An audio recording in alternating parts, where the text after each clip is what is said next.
ಈ ಕಾರ್ಯಕ್ರಮವನ್ನ ಉದ್ಘಾಟನೆಯನ್ನ ಮಾಡಿದಂತಹ ನಮ್ಮ ಡಾಕ್ಟರ್ ವರದಾ ಮೂರ್ತಿ ಸರ್ ಅವರು ಈ ಒಂದು ಉದ್ಘಾಟನಾ ನುಡಿಯನ್ನ ನುಡಿಬೇಕು ಅಂತ ಹೇಳಿ ಕೇಳ್ಕೊಳ್ತಾ ಇದ್ದಾರೆ. Dignitaries on the dais and of course all the parents and students and of course the teaching faculty, ಎಲ್ಲರಿಗೂ ನಮಸ್ಕಾರ. ಹೇಗಿದ್ದೀರಾ? ಶ್ರವಣಬೆಳಗೊಳಗೆ ನಾವು ಮದುವೆ ಆದ ಟೈಮಲ್ಲಿ ಬಂದಿದ್ವಿ ಫ್ಯಾಮಿಲಿ ಮೂಲಕ. ಅದಾದ ನಂತರ ಇವತ್ತೇ ಬರ್ತಾ ಇರೋದು. ಇವತ್ತು ಇಲ್ಲಿ ಬರ್ತಾ ಇರೋ ಉದ್ದೇಶ ಎಜುಕೇಷನ್ಗೆ ಸಂಬಂಧಪಟ್ಟಿದ್ದು, ಅಂದರೆ ವಿದ್ಯಾಭ್ಯಾಸಕ್ಕೆ ಸಂಬಂಧಪಟ್ಟಿದ್ದು. It's A good thing, right? And I must thank the management of this Rachna Public School, Mr. Prakash Avaru ಹಾಗೂ Mrs. Prakash Avaru. All the way they came from here to Bangalore to our institute, Naukis Kinder Care, which is under the house of MS Ramaya. ಅಲ್ಲಿ ಬಂದು ನಾವು ಇಲ್ಲಿ ನಮ್ಮದು ಶಾಲೆ ಇದೆ, ಆದರೆ ಆ ಶಾಲೆಯಿಂದ ನಾವು ಒಂದು ಉತ್ತಮ ಶ್ರೇಣಿಗೆ ತೆಗೆದುಕೊಂಡು ಹೋಗಬೇಕು, ಒಳ್ಳೆಯ ರೀತಿಯ ವಿದ್ಯಾಭ್ಯಾಸ ಕೊಡಬೇಕು. ನಮ್ಮ ಸ್ಟ್ಯಾಂಡರ್ಡ್ ಆಫ್ ಎಜುಕೇಷನ್ ಏನಿದೆ ಅದು ಇವಾಗ ಏನಿದೆ ಅದಕ್ಕಿಂತ 3 ಪಟ್ಟು ಜಾಸ್ತಿ ಮಾಡಬೇಕು ನಮ್ಮ ಸ್ಕೂಲ್ನ. ಆ ಉದ್ದೇಶದಿಂದ ನಾವು ನಿಮ್ಮ ಜೊತೆ ಟೈಅಪ್ ಆಗಲಿಕ್ಕೆ ಇಂಟ್ರೆಸ್ಟ್ ಇದೆ ನಮಗೆ. ಬಂದು ನೋಡಿ ಶಾಲೆನ, ಹಾಗೂ ನಾವು ನಿಮ್ಮ ವಿದ್ಯಾಭ್ಯಾಸದ ಏನು ಮೆಥಡ್ ಆಫ್ ಎಜುಕೇಷನ್, ಮೆಥಡಾಲಜಿ ಅಂತೀವಿ ನಾವು, ವಿದ್ಯಾಭ್ಯಾಸ ಮಾಡುವ ರೀತಿ ನೀತಿಗಳು, ಅದನ್ನು ಅಳವಡಿಸ್ಕೊಂಡು ನಾವು ಮುಂದಕ್ಕೆ ತಗೊಂಡು ಹೋಗಬೇಕು ನಮ್ಮ ಶಾಲೆನ ಅಂತ ಹೇಳಿದಾಗ we were also quite interested. In fact, we felt ಇಂಥ ಒಂದು ಪ್ಲೇಸಲ್ಲಿ ಶ್ರವಣಬೆಳಗೊಳದಲ್ಲಿ ಇವರ ಒಂದು ಗುರಿ ಏನಿದೆ ಅಂದರೆ ವಿಷನ್, ಮುಂದೆ ಈ ಎಜುಕೇಷನ್ ಇನ್ಸ್ಟಿಟ್ಯೂಷನ್ನ ಯಾವ ಮಟ್ಟಕ್ಕೆ ತೆಗೆದುಕೊಂಡು ಹೋಗಬೇಕು ಅಂತ ಅವರು ಯೋಚನೆ ಮಾಡ್ತಾ ಇದ್ದಾರೆ. ಅದು ನಮಗೆ ಭಾಳ ಇಷ್ಟ ಆಯಿತು.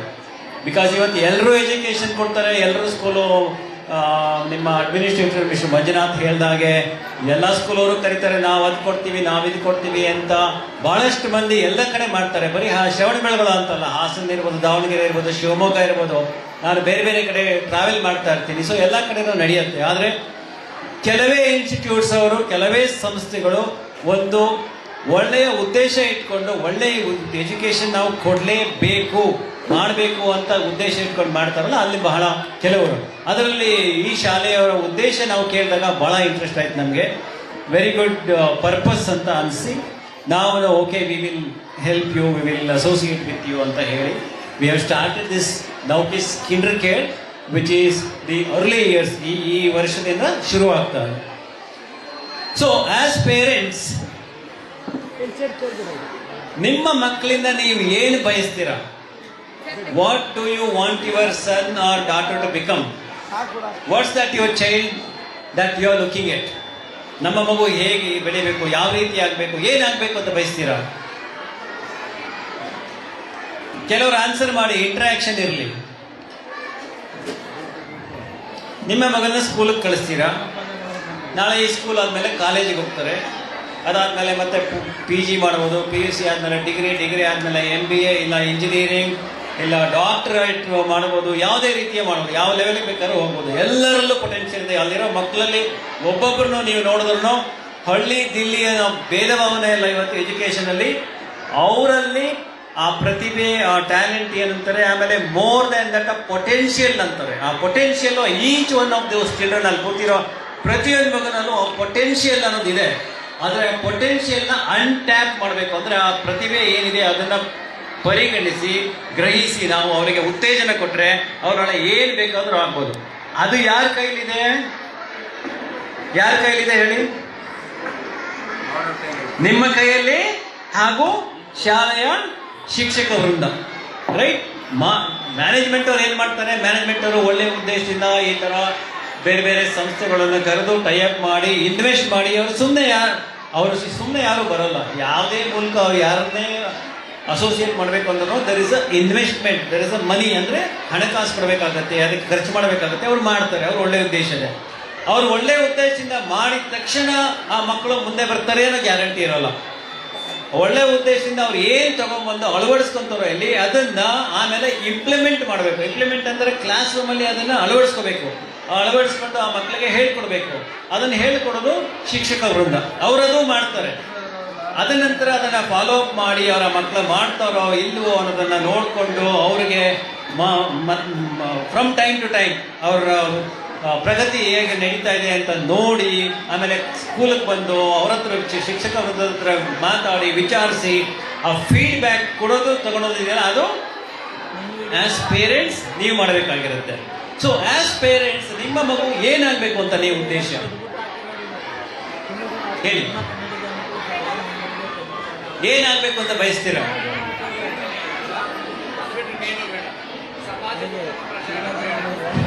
ಹೇಳಿ.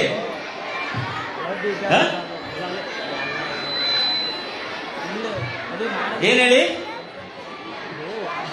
ಒಂದು ಉತ್ತಮ ಪ್ರಜೆ ಆಗ್ಬೇಕು ಮೊದಲನೇದಾಗಿ. ಇವತ್ತು there are 3 things. Okay, one is a child should become a good human being, right? To the society. ಆಮೇಲೆ ಮನೆಗೆ, ಫ್ಯಾಮಿಲಿಗೆ, ಶಾಲೆಗೆ ಇರ್ಬೋದು, ಕಮ್ಯುನಿಟಿಗೆ ಇರ್ಬೋದು, ಎಲ್ಲ ಕಡೆಯಿಂದ ಒಂದು ಉತ್ತಮ ಪ್ರಜೆ ಆಗಬೇಕು. ಆಮೇಲೆ child is also a material being, right? Social being, material being. ಇವತ್ತಿನ ಕಾಲದಲ್ಲಿ ಮಟೀರಿಯಲ್ ಅಂತ ಏನಂತಾರೆ, ಅದು ನಾವು ಮೊಬೈಲ್ ಇರ್ಬೋದು, ಟೆಕ್ನಾಲಜಿ ಇರ್ಬೋದು, ಅದರಿಂದ ಆಚೆ ಬರೋಕ್ಕೆ ಕಂಪ್ಲೀಟ್ ಆಗಿ ಆಗಲ್ಲ. ಸೊ ಅದು part of life. Particularly if you go to cities, ಇವತ್ತಿನ ಕಾಲದಲ್ಲಿ ಮಗು ಹುಟ್ಟಿದ ತಕ್ಷಣನೇ ಅದಕ್ಕೆ ಮೊಬೈಲು, ಎಲೆಕ್ಟ್ರಾನಿಕ್ ಗ್ಯಾಡ್ಜೆಟ್ಸ್ ಕೊಡ್ತಾರೆ. I will come to that in a while. Okay, but ನೀವು ಒಂದು ಮಗುನ ನೋಡಿದಾಗ, ಒಂದು ಪರಿಪೂರ್ಣ ಮಗು ಅಂತ ನೀವು ಹೇಳಿದಾಗ, ಹೋಲಿಸ್ಟಿಕ್ ಅಂತ ಚೈಲ್ಡ್ ಅನ್ನ ವರ್ಣಿಸ್ಬೇಕಂದ್ರೆ ಅದು ಬರೀ ಹ್ಯೂಮನ್ ಬೀಯಿಂಗ್ ಅಲ್ಲ, material being also, social being also. So ಎಲ್ಲದನ್ನು ಅಳವಡಿಸ್ಕೊಂಡು ಹೋಗ್ಬೇಕಾಗತ್ತೆ. ಸೊ ಆಮೇಲೆ ನೀವು ಮಗು, ನಿಮ್ಮಲ್ಲಿ ಎಷ್ಟು ಜನ ನಿಮ್ಮ ಮಕ್ಕಳು ಇಲ್ಲಿ ವಿದ್ಯಾಭ್ಯಾಸ ಮಾಡಿ ನಾಳೆ ಸಿಟಿಗೆ ಹೋಗಿ, ಬೆಂಗಳೂರು ಇರ್ಬೋದು, ಬಾಂಬೆ ಇರ್ಬೋದು, ಅಥವಾ ಹೊರದೇಶಕ್ಕೆ ಹೋಗ್ಬೋದು, ಅಲ್ಲಿ ಹೋಗಿ ಉತ್ತಮ ಶ್ರೇಣಿಯ ವಿದ್ಯಾಭ್ಯಾಸ ಮಾಡಿ ಮುಂದೆ ಬಂದು ಕೆಲಸಕ್ಕೆ ಸೇರಿ ಒಳ್ಳೆ ಸಂಪಾದನೆ ಮಾಡಬೇಕು, ಒಳ್ಳೆ ಪ್ರಜೆ, ಆಲ್ರೆಡಿ ಹೇಳಿದ್ರೆ ಒಳ್ಳೆ ಸಂಪಾದನೆನೂ ಮಾಡಬೇಕು ಅಂತ ಎಷ್ಟು ಜನಿಗೆ ಆಸೆ ಇದೆ? ಕೈ ಎತ್ತಿ. ಎಲ್ಲರಿಗೂ ಇದೆ, ರೈಟ್? ಅದು ಹೇಗೆ ಸಾಧ್ಯ ಹೇಳಿ? ಅದು ಹೇಗೆ ಸಾಧ್ಯ? ಅದು ಹೇಗೆ ಸಾಧ್ಯ?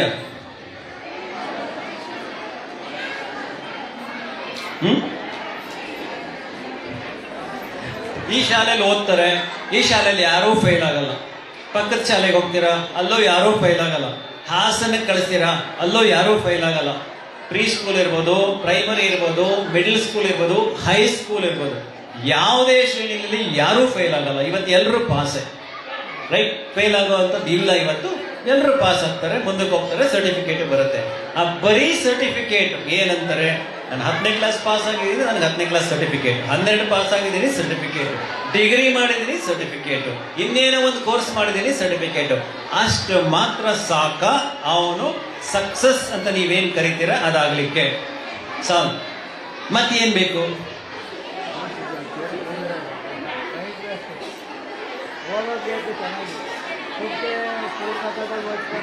ಹಾ, ಕೆಲವು ಸ್ಕಿಲ್ಸ್ ಡೆವಲಪ್ ಮಾಡ್ಕೋಬೇಕು, ಕರೆಕ್ಟಾ? ಕೌಶಲ್ಯತೆ ಇರಬೇಕು ಓದೋ ಜೊತೆಗೆ, ರೈಟ್? ಸೊ ಓದೋದ್ರಲ್ಲಿ ಏನಾಗುತ್ತೆ, ಇದರಲ್ಲಿರುತ್ತೆ, ಓದ್ತಾರೆ, ಮಾರ್ಕ್ಸ್ ತೆಗಿತಾರೆ, ಬಟ್ ಅದರಿಂದ ಇವತ್ತು ಯಾರನ್ನು ಜಡ್ಜ್ ಮಾಡೋಕ್ಕಾಗಲ್ಲ. ಒಂದು ರೀತಿ ಒಂದು ಲೆವೆಲ್ಗೆ ಜಡ್ಜ್ ಮಾಡ್ತೀವಿ, ಬಟ್ ನೆಕ್ಸ್ಟ್ ಲೆವೆಲ್ಗೆ ಹೋದಾಗ, ನಾಳೆ ಕಾರ್ಪೊರೇಟ್ಗೆ ಇಂಟರ್ವ್ಯೂಗೆ ಬಂದಾಗ ನಾನು ಏನು ನೋಡ್ತೀನಿ, ಮಗು ಅಂದ್ರೆ ಆ ಮಗು ಎಷ್ಟು ಕಾನ್ಫಿಡೆಂಟ್ ಆಗಿದೆ, ಆ ಮಕ್ಕಳು, ಹುಡುಗ ಇರ್ಬೋದು, ಹುಡುಗಿ ಇರ್ಬೋದು, ಎಷ್ಟು ಕಾನ್ಫಿಡೆಂಟ್ ಆಗಿದ್ದಾರೆ. ನಾನು ಅವ್ರನ್ನ ರೆಕ್ರೂಟ್ ಮಾಡ್ಕೋಬೇಕು ಅಂತಂದ್ರೆ ಅವರಲ್ಲಿ ಆ ಕೌಶಲ್ಯತೆ, ಸ್ಕಿಲ್ಸ್ ಇದೆಯಾ, ಹೇಗೆ ಮಾತಾಡ್ತಾರೆ, ಕಮ್ಯುನಿಕೇಶನ್ ಹೇಗೆ ಮಾಡ್ತಾರೆ, ಇಂಗ್ಲಿಷ್ ಲೆವೆಲ್ ಆಫ್ ಸ್ಪೀಕಿಂಗ್ ಹೇಗಿದೆ. ಇವತ್ತು ನಮ್ಮ ಭಾಷೆ ಕನ್ನಡ, ಇಲ್ಲಿ ಎಲ್ಲರೂ ಕನ್ನಡದವರು ಇರ್ಬೋದು, ಯಾವುದೇ ಲ್ಯಾಂಗ್ವೇಜ್ ಇರಲಿ, ಕನ್ನಡ ಇರ್ಬೋದು, ತೆಲುಗು ಇರ್ಬೋದು, ತಮಿಳ್ ಇರ್ಬೋದು, ಮಲಯಾಳಂ ಇರ್ಬೋದು, ಹಿಂದಿ ಇರ್ಬೋದು, that's okay. We all respect all languages. But ನಾವು ನಮ್ಮ ಮಾತೃಭಾಷೆಗೆ ಜಾಸ್ತಿ ಪ್ರಾಶಸ್ತ್ಯ ಕೊಡ್ತೀವಿ, ನಮ್ಮ ಮಾತೃಭಾಷೆಯಲ್ಲಿ ಮಾತಾಡ್ತೀವಿ, ಅದು ಇರಬೇಕು. ಆದರೆ ವ್ಯಾವಹಾರಿಕವಾಗಿ ನೀವು ನಾಳೆ ನಿಮ್ಮ ಮಕ್ಕಳು ನಾಳೆ ಸಿಟಿಗೆ ಹೋದಾಗ ಕಾಮನ್ ಲ್ಯಾಂಗ್ವೇಜ್ ಈಸ್ ಇಂಗ್ಲಿಷ್. ಇವತ್ತು ಒಂದು ಕಂಪನಿನಲ್ಲಿ ಅಥವಾ ಯಾವುದೇ ಸಂಸ್ಥೆಯಲ್ಲಿ ಕೆಲಸ ಮಾಡಿ ಮುಂದೆ ಬರಬೇಕು ಅಂದರೆ ಆ ಕಮ್ಯುನಿಕೇಶನ್ ಸ್ಕಿಲ್ಸ್ ಬಹಳ ಇಂಪಾರ್ಟೆಂಟು, ಆ್ಯಂಡ್ ಮೋಸ್ಟ್ಲಿ ಇಂಗ್ಲಿಷ್. ನಾವು ಇಂಗ್ಲಿಷ್ ಯಾವಾಗ ಕಲಿತಾರೆ ಅವರು? 8, 9, 10, 11, 12 ಕ್ಲಾಸ್ ಆದಮೇಲೆ ಕಲಿಯೋಕ್ಕೆ ಈಸಿನಾ, ಅಥವಾ when they start their education which is kindergarten, nursery ಅಂತ ಏನು ಕರಿತೀರಿ, ಇನ್ನು ಸಿಟಿನಲ್ಲಿ ಪ್ಲೇ ಗ್ರೂಪ್ ಅಂತಿದೆ, 1.8 ಇಯರ್ಸ್ಗೆ ಸ್ಟಾರ್ಟ್ ಮಾಡ್ತಾರೆ ಅಲ್ಲಿ. ಈಗ ಇಲ್ಲೂ ಶುರುವಾಗಿದೆ, ಹಾಸನಲ್ಲಿ ಎಷ್ಟೊಂದು ಇನ್ಸ್ಟಿಟ್ಯೂಟ್ಸ್ ಅಲ್ಲಿ ಪ್ಲೇ ಗ್ರೂಪ್ ಅನ್ನೋದು ಶುರು ಮಾಡಿದ್ದಾರೆ. ಅಲ್ಲಿಂದ ಶುರುವಾಗುತ್ತೆ ಲ್ಯಾಂಗ್ವೇಜ್ ಡೆವಲಪ್ಮೆಂಟ್, ಕರೆಕ್ಟಾ? ಅದೊಂದು ದೊಡ್ಡ ಓಷನ್. ಅವರು ನಮ್ಮ ಕರಿಕ್ಯುಲಮ್ ಬುಕ್ಸ್ ಎಲ್ಲ ಯೂಸ್ ಮಾಡ್ತಾರೆ. ಸರ್ ನಮ್ಮ ಟೀಚರ್ಗೆ ಇಂಗ್ಲೀಷ್ ಕಲಿಸ್ಕೊಡಿ, ಯಾಕೆ ಅಂದರೆ ಮಕ್ಕಳು ಇಂಗ್ಲೀಷ್ ಮಾತಾಡಲ್ಲ. ಕ್ಲಾಸಲ್ಲಿ ಎಷ್ಟೇ ಹೇಳ್ಕೊಟ್ರು ಹೊರಗಡೆ ಬಂದಿದ್ದ ತಕ್ಷಣ ಟೀಚರ್ಸು ಕನ್ನಡದಲ್ಲಿ ಮಾತಾಡ್ತಾರೆ, ಅವರು ಕನ್ನಡದಲ್ಲಿ ಮಾತಾಡ್ತಾರೆ, ಅವರು ಇಂಗ್ಲೀಷ್ ಮಾತಾಡಲ್ಲ. ಪೇರೆಂಟ್ಸ್ ಬಂದು ಕಂಪ್ಲೇಂಟ್ ಮಾಡ್ತಾರೆ, ನಮ್ಮ ಮಗು ಮುಂದಕ್ಕೆ ಇಂಗ್ಲೀಷ್ ಮಾತಾಡಲ್ಲ, ಏನು ಮಾಡೋದು? ಸೊ ಅದಕ್ಕೆ ಎಲ್ಲರೂ ಕೈ ಜೋಡಿಸ್ಬೇಕು, ಬರೀ ಮಕ್ಕಳಲ್ಲ, ಮಕ್ಕಳ ಜೊತೆಗೆ ಪೇರೆಂಟ್ಸ್ ಜೊತೆಗೆ ಶಾಲಾ ಶಿಕ್ಷಕ ವೃಂದ, ಮ್ಯಾನೇಜ್ಮೆಂಟ್ ಎಲ್ಲರೂ ಒಟ್ಟಿಗೆ ಮಾಡುವಂಥ ಕೆಲಸ. ಒಂದು ಉತ್ತಮ ಪ್ರಜೆ ಹಾಗೂ ಒಂದು ಕೌಶಲ್ಯ ಭರಿತ ಮಗುವನ್ನು ಆಚೆ ಕಳಿಸೋದೇ ಒಂದು ಉತ್ತಮ ವಿದ್ಯಾಭ್ಯಾಸ. ಸೊ ಆ ನಿಟ್ಟಿನಲ್ಲಿ ಕಿಂಡರ್ ಕೇರ್ ನಾವು ಸ್ಟಾರ್ಟ್ ಮಾಡಿದಾಗ 3H ಅಪ್ರೋಚ್ ಅಂತ ಸ್ಟಾರ್ಟ್ ಮಾಡಿದೆ. 3H ಏನಿರ್ಬೋದು ಹೇಳಿ? ಮೊದಲನೇ H 3H ಅಪ್ರೋಚ್. ಮೊದಲನೇ H ಬಂದು ಹ್ಯಾಂಡ್ಸ್, ಕೈಗಳು. ಎರಡನೇ H ಬಂದು ಹಾರ್ಟ್, ಹೃದಯ. ಮೂರನೇ H ಬಂದು ಹೆಡ್, ತಲೆ. 3H ಅಪ್ರೋಚ್ ಅಂತ. ಅದರಲ್ಲಿ ಮಗು ಒಂದು ಬೆಳವಣಿಗೆ ಇದೆಯಲ್ಲ, ಅದರಲ್ಲಿ 3 ಸ್ಟೇಜಸ್ ಇದೆ. Stage 1, stage 2, stage 3. Stage 1 is called willingness. ಅಂದ್ರೆ ಆ ಮಗು ಚಿಕ್ಕ ವಯಸ್ಸಲ್ಲಿ ಎಲ್ಲಾದೂ ಮಾಡಬೇಕು ಅನ್ನೋದು. ಅಲ್ಲೋಗುತ್ತೆ, ಇಲ್ಲೋಗುತ್ತೆ, ಅದು ಹೇಳಿ ಇದು ಮುಟ್ಟುತ್ತೆ. ನಾವೇನ್ ಮಾಡ್ತೀವಿ? ಅದು ಮುಟ್ಬೇಡ, ಇದು ಮುಟ್ಬೇಡ. ನಮ್ಮ ಕನ್ವೀನಿಯನ್ಸಿಗೆ ಹೇಳ್ತೀವಿ, ಅದೇ ಗಲೀಜ್ ಮಾಡುತ್ತೆ. ಅಥವಾ ಒಂದು ಗ್ಲಾಸ್ ತಗೊಂಡ್ಬರ್ತಿರುತ್ತೆ, ನಾವು ಹೇಳ್ತೀವಿ ಗ್ಲಾಸ್ ಮುಟ್ಬೇಡ. ಅದು ಪಾಸಿಟಿವಾ ನೆಗೆಟಿವಾ? ಮಗು ಯಾರು ಗೆಸ್ಟ್ ಬಂದ್ರೆ ಒಳಗಡೆ ಓಡೋಗುತ್ತೆ, ನಾನು ನೀರು ಕೊಡ್ತೀನಿ ಗೆಸ್ಟ್ಗೆ. ನಾವು ನೀರು ನೋಡ, ನೀ ಬೀಳ್ಸ್ತೀಯಾ ಅಂದಾಗ ಅದು ಬೀಳ್ಸುತ್ತೆ ಗ್ಲಾಸ್. ಬೀಳ್ಸಿದ್ರೆ ನಾವೇನ್ ಮಾಡ್ತೀವಿ? ಐ ಟೋಲ್ಡ್ ಯು ನೋ, ನಾನು ಹೇಳ್ದೆ ನಿನ್ ಕೈಲಿ ಆಗಲ್ಲ ಇದೊಂದು. ಅದು ನೆಗೆಟಿವ್ ವೈಬ್ಸ್. ಆ ಮಗು ಅಲ್ಲೇನೆ ನಾವು ಅವನ ಬೆಳವಣಿಗೆ ಸ್ಟಾಪ್ ಮಾಡ್ತೀವಿ. ಯಾಕೆ? ಅವನು ನಾನಿದು ಮಾಡಬಾರ್ದು, ನಮ್ಮ ಅಪ್ಪ ಅಮ್ಮ ಹೇಳಿದ್ದಾರೆ, ನನ್ನ ಕೈಲಿ ಆಗುತ್ತೋ ಇವಾಗ ಡೌಟ್ ಶುರು ಆಗುತ್ತೆ ಅಲ್ಲೇ. ಅದಕ್ಕೆ ಹೇಳೋದು ಮಗುಗೆ ಎನ್ಕರೇಜ್ ಮಾಡಬೇಕು. ಅವ್ನ ಮಗು ಒಂದು ಓಡ್ಬೇಕಂದ್ರೆ ಮನೆ ಒಳಗಡೆ ಎಲ್ಲೋ ಕಂಬಕ್ಕೆ ಟಚ್ ಆಗುತ್ತೆ, ಬೀಳುತ್ತೆ, ನಾವು ಅವಾಗ ಕಂಬಕ್ಕೆ ಬೈತೀವಿ. ಆ ಮಗು ಸಮಾಧಾನ ಮಾಡೋದಕ್ಕೆ ಕಂಬಕ್ಕೆ ಬೈದ ತಕ್ಷಣ ಆ ಮಗು ಏನ್ ಮಾಡುತ್ತೆ? ಸ್ಟಾಪ್ ಮಾಡುತ್ತೆ ಕ್ರೈ ಮಾಡೋದು. ಯಾಕೆ? Oh, it's somebody else's mistake. Blaming starts there. That is also not good, right? So hands ಅಂದಾಗ, I will cut it short. Hands ಅಂದಾಗ ಏನ್ ಬರುತ್ತೆ? ಹ್ಯಾಂಡ್ಸ್ ಮೂಲಕ ಏನ್ ಕಲಿತಾರೆ ಮಕ್ಕಳು? ಒಂದು ಮೋಟಾರ್ ಸ್ಕಿಲ್ಸ್ ಅಂತೀವಿ, ಮಗುವ ಮಸಲ್ಸ್ ಇರ್ಬೋದು, ಬೆಳವಣಿಗೆ ಅಂದ್ರೆ ಗ್ರಾಸ್ ಮೋಟಾರ್ ಸ್ಕಿಲ್ಸ್, ಆಮೇಲೆ ಫೈನ್ ಮೋಟಾರ್ ಸ್ಕಿಲ್ಸ್ ಅಂತ ಇರುತ್ತೆ ಇದರಲ್ಲಿ ಅರ್ಲಿ ಇಯರ್ಸ್ ಅಲ್ಲಿ. ಅದು ಬೆಳವಣಿಗೆ ಆಗದೆ ಹ್ಯಾಂಡ್ಸ್ ಮೂಲಕ. ಅವರು ಅದನ್ನು ಮುಟ್ತಾರೆ, ಇದನ್ನು ಮುಟ್ತಾರೆ, ಆಟದ ಸಾಮಾನು ಇರುತ್ತೆ, ಕೈನಲ್ಲಿ ಜೋಡಿಸ್ತಾರೆ, ಹತ್ತುತ್ತಾರೆ, ಕ್ಲೈಂಬಿಂಗ್ ಇರುತ್ತೆ, ಅದೆಲ್ಲ it help them to develop their muscles, right? ಅದು ಬೆಳವಣಿಗೆ. ಆಮೇಲೆ ಹ್ಯಾಂಡ್ ರೈಟಿಂಗ್, ಕ್ಲೇ ಇರುತ್ತಲ್ಲ, ದೋ ಅಂತೀವಿ, ಅದ್ರಲ್ಲಿ ಆಟ ಆಡ್ತಾರೆ, ಅವಾಗ ಇದು ಗಟ್ಟಿ ಆಗುತ್ತೆ. ಅದರಿಂದ ಹ್ಯಾಂಡ್ ರೈಟಿಂಗ್ ಚೆನ್ನಾಗಬೇಕು ಅಂದ್ರೆ ಚಿಕ್ಕ ವಯಸ್ಸಲ್ಲಿ ತುಂಬಾ ಕೆಲಸ ಕೈ ಕೊಡ್ಬೇಕು ಅವರಿಗೆ. ಅವಾಗ ಹ್ಯಾಂಡ್ ರೈಟಿಂಗ್ ತುಂಬಾ ಚೆನ್ನಾಗಿ ಬರುತ್ತೆ. ಆ ವಯಸ್ಸಲ್ಲಿ ನಮ್ಗೆ ಯೋಚನೆ ಮಾಡಲ್ಲ, ಅದು ಇವಾಗ ಯೋಚನೆ ಮಾಡ್ತೀವಿ, it is too late, right? But ನಿಮ್ಗೆ ಆಪರ್ಚುನಿಟಿ ಸಿಗ್ತಾ ಇದೆ, ರೈಟ್?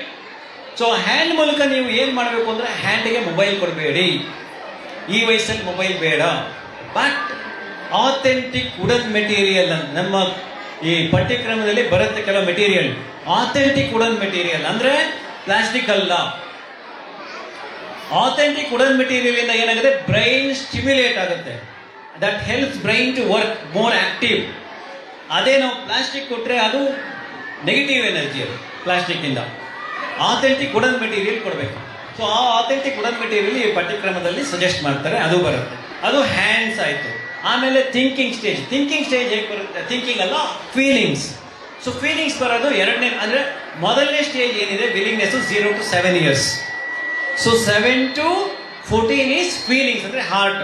ಆ ಮಗು ಒಂದು ಫೀಲಿಂಗ್ಸ್ ಡೆವಲಪ್ ಮಾಡ್ಕೊಳುತ್ತೆ, ರೈಟ್? ಮಗು ಎಮೋಷನಲ್ ಆಗುತ್ತೆ, ಎಮೋಷನಲ್ ಡೆವಲಪ್ಮೆಂಟ್ ಆಗುತ್ತೆ, ಸೋಶಿಯೋ ಎಮೋಷನಲ್ ಡೆವಲಪ್ಮೆಂಟ್ ಅಂತ ಬರುತ್ತೆ. ಆ ಸ್ಟೇಜ್ ಅದು ಫೀಲಿಂಗ್ ಸ್ಟೇಜ್. ಥರ್ಡ್ ಸ್ಟೇಜ್, ಆ ಸ್ಟೇಜಲ್ಲಿ ಬಹಳಷ್ಟು ಸ್ಟೋರೀಸ್ ಇರ್ಬೋದು, ಬೇರೆ ಬೇರೆ ಪಠ್ಯಕ್ರಮ. ಇವಾಗ ಒಂದು ಸರ್ಕಲ್ ಟೈಮ್ ಅಂತ ನಮ್ಮ ಪಠ್ಯಕ್ರಮದಲ್ಲಿ ಬರುತ್ತೆ. ಆ ಸರ್ಕಲ್ ಟೈಮಲ್ಲಿ ಮಕ್ಕಳು ಬರೀ ಕ್ಲಾಸ್ ರೂಮ್ ಬೆಂಚಲ್ಲಿ ಕೂರಲ್ಲ, ಇಂಥ ಜಾಗಕ್ಕೆ ಬರ್ತಾರೆ, ಸರ್ಕಲ್ ಟೈಮ್ ಮಾಡ್ತಾರೆ, ಅಲ್ಲಿ ಒಂದು ಸ್ಟೋರಿ ಹೇಳ್ತಾರೆ, ಅಲ್ಲಿ ಒಂದು ಇಂಗ್ಲಿಷ್ ಕಮ್ಯುನಿಕೇಶನ್ ಆಗುತ್ತೆ, ಕಾನ್ವರ್ಸೇಷನ್ ಆಗುತ್ತೆ. ಆ ಮಕ್ಕಳು ಅಲ್ಲಿ ಒಂದು ಲ್ಯಾಂಗ್ವೇಜ್ ಡೆವಲಪ್ಮೆಂಟ್ ಮಾಡ್ಕೋತಾರೆ, ಇನ್ನೊಂದು try to understand the people, ಅದಾಗುತ್ತೆ ಎರಡನೇದು. ಮೂರನೇ ಸ್ಟೇಜ್ ಏನಪ್ಪಾ ಅಂತಂದ್ರೆ thinking stage. Head, hands, heart, head. Head ಅಲ್ಲಿ ಏನೋ ಮಗು ಸ್ಟಾರ್ಟ್ ಮಾಡುತ್ತೆ ಥಿಂಕ್ ಮಾಡಕ್ಕೆ. ಓ ಇವ್ರು ಇದು ಹೇಳಿದ್ರೆ ಅದು ಸರಿನೋ ತಪ್ಪೋ. Child wants to know the truth. ಮೊದಲನೇ ಸ್ಟೇಜಲ್ಲಿ ನೀವೇನು ಹೇಳ್ತೀರೋ ಅದು ಕೇಳುತ್ತೆ. ಮೂರನೇ ಸ್ಟೇಜಲ್ಲಿ ಬಂದಾಗ ಅಪ್ಪ ಏನಾದ್ರು ಹೇಳಿದ್ರೆ ಅಪ್ಪ ಹೇಳೋದು ಕರೆಕ್ಟಾ, ಅಮ್ಮ ಹೇಳೋದು ಕರೆಕ್ಟಾ ಅಂತ ಯೋಚನೆ ಮಾಡಿ ಕ್ವಶನ್ಸ್ ಮಾಡ್ತಾರೆ. ಅದು ಥರ್ಡ್ ಸ್ಟೇಜ್, ರೈಟ್? ಸೊ ಅದು 0 to 7, 7 to 14, 14 to 21. That's the third stage. So these 3 stages. So ಇಲ್ಲಿ ನಿಮಗೆ ಬಹಳ ಮುಖ್ಯ ಏನು ಅಂದರೆ ಕಿಂಡರ್ಗಾರ್ಟನ್ನಲ್ಲಿ ಮೊದಲನೇ ಸ್ಟೇಜ್ 0 to 7 years. 7 years ಅಂದರೆ ಇವತ್ತು ನಿಮಗೆ ಗೊತ್ತಿದ್ದಾಗೆ NEP ಏನನ್ನ ಇಂಪ್ಲಿಮೆಂಟ್ ಮಾಡಿದ್ರೆ ಫೌಂಡೇಶನ್ ಸ್ಟೇಜ್ ಅಂತಾರೆ. ಈ ಕಿಂಡರ್ಗಾರ್ಟನ್ ಏನಂತಾರೆ, ಅದಕ್ಕೆ UKG ಆದಮೇಲೆ grade 1 and grade 2 will be included and that is called foundation stage. So that is how it is, right? So we are basically implementing 3H approach in our curriculum. ಆ curriculum ಇಂದ ನಿಮಗೆ holistic development ಆಗುತ್ತೆ, ಮಗು socio development ಆಗುತ್ತೆ, lot of activities will be there. Through activities ಒಂದು ಅವರ thinking ಏನಿದೆ, ಅವರ ಯೋಚನಾ ಶಕ್ತಿ ಜಾಸ್ತಿ ಆಗುತ್ತೆ. ಗ್ರೂಪಲ್ಲಿ ವರ್ಕ್ ಮಾಡಿದಾಗ ಗ್ರೂಪ್ ಡೈನಮಿಸಮ್ ಬರುತ್ತೆ, ಟೀಮ್ ಬಿಲ್ಡಿಂಗ್ ಬರುತ್ತೆ, ಲೀಡರ್ಶಿಪ್ ಕ್ವಾಲಿಟೀಸ್ ಬರುತ್ತೆ. More than anything communication skills they will develop. But all these things will happen only if teachers and parents work together. Parents ಏನು ದಿನ ಸ್ಕೂಲಿಗೆ ಬಂದು ಮಾಡಬೇಕಾಗಿಲ್ಲ. ಅವ್ರು ಏನು ಕೊಡ್ತಾರೆ ಅದನ್ನು ಸ್ವಲ್ಪ ನೋಡಿ ವಿಚಾರಿಸಿ ಆ ಮಗು ಹೇಗೆ ಪ್ರಗತಿಯಲ್ಲಿ ತಾಗುತ್ತಿದೆ ಅಂತ ನೋಡಿಬಿಟ್ಟು, ಅಥವಾ ಫ್ರಮ್ ಟೈಮ್ ಟು ಟೈಮ್ ಸ್ಕೂಲಿಗೆ ಬಂದಾಗ ಫೀಡ್ಬ್ಯಾಕ್ ತಗೊಂಡು ಇಂಪ್ಲಿಮೆಂಟ್ ಮಾಡಬೇಕಾಗುತ್ತೆ. All these things will happen and there is one catch, small catch here. There will be obviously the cost factor also. When you want quality, cost increase ಆಗುತ್ತೋ ಇಲ್ವೋ? ಎಷ್ಟು ಜನ ಹೋಗ್ತಿದ್ದಾರೆ? ನಮಗೆ ಕ್ವಾಲಿಟಿ ಬೇಕು ಅಂದರೆ ಕಾಸ್ಟ್ ಜಾಸ್ತಿ ಆಗುತ್ತಾ ಕಮ್ಮಿ ಆಗುತ್ತಾ? ಜಾಸ್ತಿ ಆಗೇ ಆಗುತ್ತಲ್ಲ. ಸೊ ಆದ್ರೂ ಅವರು ನಾವು ಹೇಳಿದಂಥ ಫೀಸ್ ಅವ್ರು ಒಪ್ಪಲೇ ಇಲ್ಲ. ಆಗಲ್ಲ ಸರ್, ಇಲ್ಲಿ ಅಷ್ಟೊಂದು ನಮ್ಮ ಜನ ಅಷ್ಟು ಕೊಡೋಲ್ಲ, ನಾವೇ ಕೈಯಿಂದ ಹಾಕ್ಕೊಂಡು ಮಾಡಬೇಕು ಅಂತಿದ್ದೀವಿ. ನಾವು ಸ್ವಲ್ಪ ಸಹಕರಿಸಿದ್ವಿ, ಅವರು ಭಾಳ ಕೈಯಿಂದ ಮಾಡಬೇಕು, ನಾವು ಈ ಒಳ್ಳೆ ಉದ್ದೇಶ ಒಳ್ಳೇದಿದೆ ಅಂತ ನಾವು ಕೈ ಜೋಡಿಸಿದ್ದೀವಿ. I am sure that they will do a very good job for children of your school here. And as parents kindly support them wherever possible, involve in this process and help them. I'm sure together you can make your child a very progressive child, and of course you prepare them for the future, right? And I wish each of you all the very best, and of course I wish the management of Rachna Public School a great success, and of course for the entire faculty all the very best to you, right? Thank you. ಒಂದು ಶಾಲೆಯ ಪಾತ್ರ ಏನಿದೆ, ಯಾವ ರೀತಿಯಾಗಿ ತ್ರಿಕೋನಾಕೃತಿಯಲ್ಲಿ ವಿದ್ಯಾರ್ಥಿಗಳು, ಶಿಕ್ಷಕರು ಮತ್ತು management ಹೇಗಿರಬೇಕು ಅಂತಕ್ಕಂಥದ್ದು ಸವಿಸ್ತರವಾಗಿ ತಿಳಿಸ್ಕೊಟ್ಟಂತಹ ಡಾಕ್ಟರ್ ವರದಮೂರ್ತಿ ಸರ್ ಅವರು ಅನ್ಯ ಕಾರ್ಯ ನಿಮಿತ್ತ ಅವ್ರದ್ದೇ ಆದಂಥ ಒಂದು ಹಾಸನಲ್ಲಿ ಕಾಲೇಜ್ ಇದೆ, ಹಾಗಾಗಿ ಅವರು ವೇದಿಕೆಯಿಂದ ನಿರ್ಗಮಿಸ್ತಾ ಇದ್ದಾರೆ. ಅವರಿಗೆ ನಮ್ಮ ಶಾಲಾ ವತಿಯಿಂದ ಒಂದು ಪುಟ್ಟ ಸನ್ಮಾನವನ್ನು ಮಾಡಬೇಕು ಅಂತ ಹೇಳಿ ನಮ್ಮ ಶಾಲೆಯ ಕಾರ್ಯದರ್ಶಿಗಳಾದಂತಹ ಪ್ರಕಾಶ್ ಸರ್ ಮತ್ತು ನಮ್ಮ ಕಾಂತರಾಜಪುರ ಕ್ಲಸ್ಟರ್ನ CRPಗಳಾದಂತಹ ಮಂಜೇಗೌಡ ಸರ್ ಅವರನ್ನು ನಾವು ಕೇಳ್ಕೊಳ್ತಾ ಇದ್ದೀವಿ.